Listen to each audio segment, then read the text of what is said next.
Ya, salam para sahabat pelayanan. Ya, kita bertemu lagi pada satu hari bulan 1 2026 pada jam 1 petang. Ya, syukur puji Tuhan pada hari Kamis ini. Ya, saya sangat terdorong dengan pelayanan para sahabat pelayanan yang ada di luar sana. Khususnya para sahabat pelayanan yang telah menyertai pelayanan saya selama ini. Ya, baik bersama dengan saya di Lighthouse Church Johor maupun bersama dengan grup saya, grup sekolah kehidupan. Ya, puji Tuhan karena sepanjang 2025 ya ada banyak cabaran, ada banyak tantangan yang mampu dihadapi bersama-sama di dalam pelayanan ini, baik yang ada di Johor ini maupun yang ada di Sabah Sarawak khususnya, dan para sahabat pelayanan yang ada di Singapura dan yang ada di Indonesia. Ya, puji Tuhan karena pelayanan sentiasa berjalan dengan baik sesuai dengan kehendak Tuhan, walaupun ada banyak tantangan atau permasalahan yang telah dihadapi. Namun yang pasti Tuhan ada cara yang terbaik untuk menyelesaikan masalah ya sepanjang tahun 2005. Dan saya percaya di tahun yang baru ini, pada tahun 2026 ini akan ada banyak tantangan dan cabaran lagi yang memungkinkan ya Tuhan mengizinkan kita semua menghadapinya. Dan saya percaya kalau Tuhan mengizinkan masalah datang dalam kehidupan kita, Tuhan juga mengizinkan untuk solusi yang terbaik yang datang daripada hikmatnya sendiri. Jadi pada petang hari ini ya ingin saya mengungsikan sedikit firman Tuhan untuk dorongan kita bersama pada hari ini. Ya, mari kita lihat firman Tuhan kita. Jadi ini firman Tuhan yang kita ada, yang terdapat di kitab Kolose pasal 3 ayat yang pertama sampai yang keempat. Mari kita baca bersama-sama dahulu. Karena itu, kalau kamu dibangkitkan bersama dengan Kristus, carilah perkara yang di atas, di mana Kristus ada, duduk di sebelah kanan Allah. Pikirkanlah perkara yang di atas, bukan yang di bumi, sebab kamu telah mati, dan hidupmu tersembunyi bersama dengan Kristus di dalam Allah. Apabila Kristus yang adalah hidup, kamu menyatakan adalah hidup, kita menyatakan diri kelak. Kamu pun akan menyatakan diri bersama dengan Dia di dalam kemuliaan-Nya. Haleluya. Ya. Mari kita berdoa. Tuhan Bapa Surgawi, kami sangat bersyukur sekali lagi karena hamba percaya bukan hamba seorang saja yang pada petang hari ini, khususnya pada satu hari bulan permulaan tahun baru, untuk menyongsong tahun baru ini di 2026 Tuhan. Kami percaya Tuhan, tahun ini merupakan tahun yang telah Engkau sediakan, yang penuh dengan rahmat, berkat bagi setiap mereka yang mengasihi Engkau dan melakukan apa yang Engkau perintahkan. Dan hamba percaya pada petang hari ini akan memberikan ya satu dampak yang baru, khususnya kepada firman Engkau yang dikongsikan kepada para sahabat pelayanan yang ada di luar sana, terutamanya para sahabat pelayanan yang dikenali dan masih bersama-sama melayani dari dulu sampai pada hari ini. Dan hamba percaya mereka sentiasa menanti-nantikan pernyataan-pernyataan daripada Engkau untuk menguatkan, membangkitkan semangat, iman dan kekuatan mereka di dalam pelayanan mereka secara pribadi. Terima kasih Tuhan, biarlah firman ini memberkati kami semua di dalam nama Tuhan Yesus. Amin. Haleluya. Nah, para sahabat pelayanan, ya, pada pagi ini hamba ingin mengungsikan firman Tuhan ini yang terdapat di kitab Kolose pasal 3 ayat yang pertama sampai keempat. Ya. Karena itu kamu dibangkitkan bersama dengan Kristus. Carilah perkara di atas, di mana Kristus ada, duduk di sebelah kanan Allah. Nah, para sahabat pelayanan, firman Tuhan ini berbicara bahwa kita telah dibangkitkan bersama dengan Kristus. Dan firman Tuhan ini juga mengajar kita dan mendidik kita bahwa kita harus mencari Tuhan atau mencari perkara-perkaranya yang ada di atas, di mana Kristus ada, duduk di sebelah kanan Allah Bapa. Nah, firman Tuhan ini mendidik kita bahwa satu-satunya perkara yang membuatkan kita bertumbuh dan membuatkan kita dekat dengan Tuhan adalah pertama, mencari Kristus. Ya. Jadi apabila kita menemukan Kristus itu, ya lewat cara kita pikir, ya lewat ya pelayanan dan apa saja yang mengarah kepada Tuhan Yesus Kristus itu sendiri. Nah, itu yang akan membentuk diri kita, yang memberi kekuatan kepada kita. Karena pencarian kita akan perkara-perkara yang berkaitan tentang Kristus, ya, tentang ajaran Dia dan apa saja yang berkaitan tentang Dia, yang boleh memberikan kita motivasi atau kekuatan atau dorongan. Jadi perkara itu Tuhan menggambarkannya perkara itu di atas. Ya, artinya kan Kristus itu berada di atas dan Tuhan mau kita berpikiran seperti mana, ya, orang-orang rohani yang berpikir secara rohani. Ya, perkara-perkara yang di atas. Ya, karena perkara-perkara yang di atas itu adalah di mana Tuhan kita Yesus Kristus sudah melakukan banyak perkara yang berkaitan tentang keselamatan semasa Dia berada di atas muka bumi ini. Dan sehingga Dia sudah diangkat dan naik ke surga dan berada di surga pada saat ini, Tuhan mau kita memikirkan Dia. Karena firman Tuhan ini, Ia mengarah kepada pikiran atau pencarian kita. Perkara-perkara yang di atas. Nah, perkara-perkara yang di atas tentang surga. Ya, tentang surga, tentang hal rohani yang membuatkan kita bertumbuh. Nah, artinya kan supaya kita dapat membedakan mana bumi dan mana surga. Mana hal-hal yang duniawi dan mana hal-hal yang berkaitan tentang rohani. Nah, sebab itu ditegaskan di sini, karena itu kalau kamu dibangkitkan bersama dengan Kristus, itu kita harus sadari.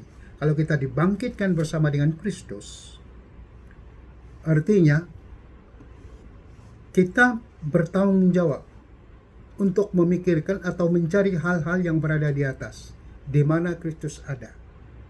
Ya, sebab firman Tuhan mengingatkan kita bahwa semasa Yesus diangkat ke surga, Dia pernah memberitahu perkara ini sesuai firman Tuhan.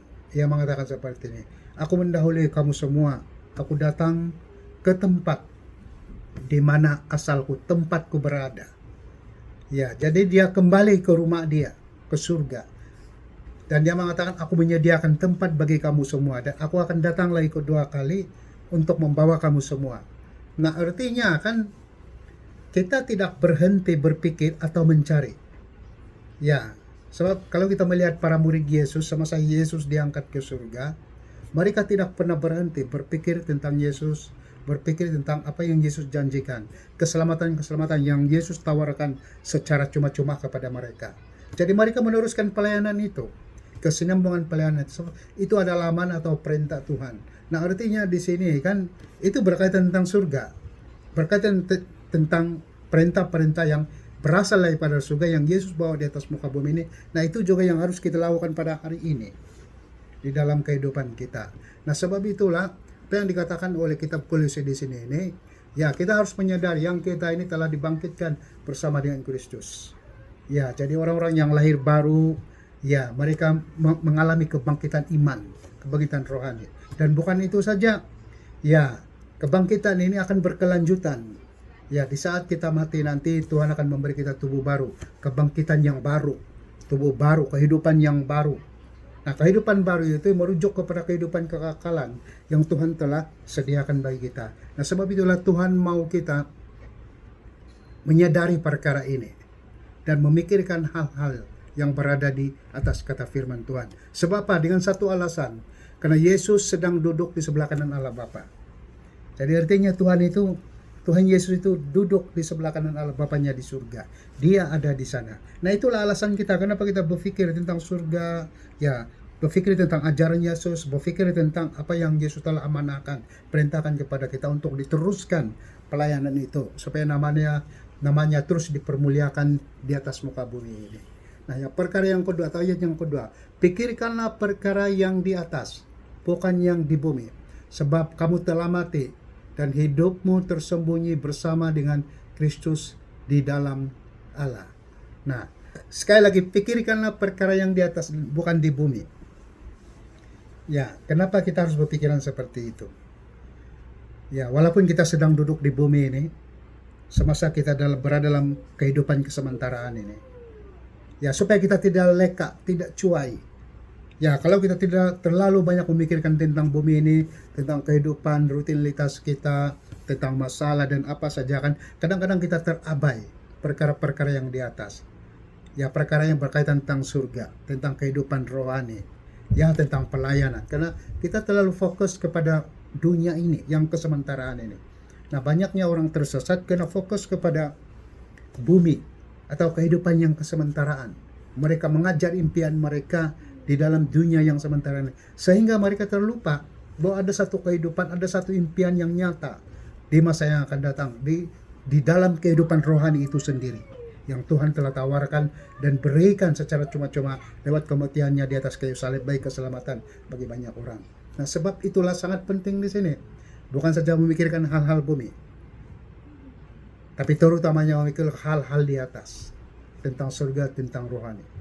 Sebab itu yang akan menguatkan kita.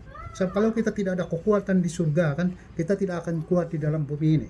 Kita tidak akan kuat menghadapi kehidupan kita yang kesementaraan ini. Padahal hidup kita ini sangat pendek. Tapi banyak di antara kita di sini tidak kuat menghadapinya. Kita mudah kalah, kita mudah jatuh. Apabila kita dihimpit dengan berbagai-bagai masalah tentangan kehidupan yang membuatkan kita tidak mampu berdiri lagi. Nah, sebab itulah Tuhan mau kita memandang ke atas, memikirkan tentang Dia. Ya, lewat pelayanan, lewat doa, tindakan, dan apa saja yang berkaitan tentang hal-hal surgawi yang membuatkan kita kuat di atas muka bumi ini, di dalam kehidupan yang kesementaraan ini. Nah, dan saya percaya ayat ketiga ini, sebab kamu telah mati. Harus ingat itu. Ya, kita ini sudah mati secara daging. Ya, kalau sudah mati secara daging keduniaan itu, kita sudah memiliki daging rohani, tubuh rohani, ya, tubuh yang Tuhan sudah berikan itu. Nah, kalau kita menyadari itu, artinya kan hidup kita ini bukan milik kita lagi, ya, milik Sang Pencipta itu. Ya, so firman Tuhan yang ketiga, sebab kamu telah mati dan hidupmu tersembunyi bersama dengan Kristus di dalam Allah. Jadi kedagingan kita yang keduniaan tadi, yang bersifat-sifat dosa tadi sudah mati, dan kita diberikan satu kehidupan yang tersembunyi bersama dengan Kristus di dalam Allah. Nah, ini tiada seorang pun dapat melihat ini. Orang sekeliling kita tidak dapat melihat ini. Karena ini hubungan kita dengan Tuhan. Hanya Tuhan saja yang dapat melihat di dalam diri kita. Dan hanya diri kita saja yang dapat melihat kemuliaan Tuhan, kebaikan Tuhan, berkat Tuhan, dan segala sesuatu yang Tuhan kerjakan dalam kehidupan kita. Hanya kita sendiri saja dapat melihat itu. Sebab firman Tuhan mengatakan yang tersembunyi dengan Kristus di dalam Allah.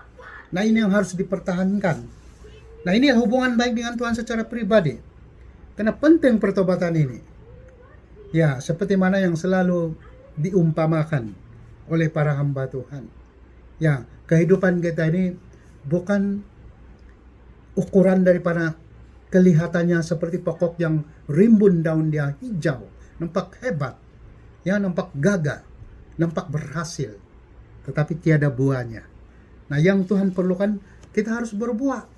Sebab buah itu yang membuktikan, menunjukkan hubungan baik kita dengan Tuhan di dalam kehidupan kita, buah-buah rohani itu, ya, buah-buah yang baik yang terlihat daripada pelayanan. Nah, itu yang lebih utama, yang terlihat daripada perkataan, cara pikir kita. Nah, itu yang lebih utama, dan itu yang membuktikan hubungan kita dengan Tuhan. Nah, di sini ini kan, kalau benar-benar hubungan kita baik dengan Tuhan itu, kita tidak akan ada masalah dengan Dia. Dan Tuhan juga mudahnya memberkati kehidupan kita kalau kita ada hubungan baik dengan Dia. So, firman Tuhan berkata di sini sekali ayat ketiga, sebab kamu telah mati secara daging, ya, secara dosa, secara kemanusiaan, dan kita diberikan kehidupan baru dari penebusan dosa tadi. Ya, kita diberikan kehidupan baru dan kita diberikan tubuh rohani yang baru. Dan hidup kita itu tersembunyi bersama dengan Kristus di dalam Allah. Jadi ini tiada seorang pun dapat merampas ini. Ya, kalau Tuhan sudah ambil kita dan Dia tinggal di dalam kita dan kita tinggal di dalam Dia, kita sudah ada hubungan akrab, hubungan intim. Ya, dengan Dia kita ada kedekatan. Ya, itu sebabkan Tuhan ini bukan hanya dipanggil Tuhan saja, Dia dipanggil Bapa. Ya, sebab ada kekeluargaan, ada kedekatan Dia. Ini sangat penting bagi orang percaya. Ya, dan Ia akan menyadari kita, menyadarkan kita bahwa kehidupan daging kita ini, ya, sudah terasing daripada kehidupan tubuh rohani kita.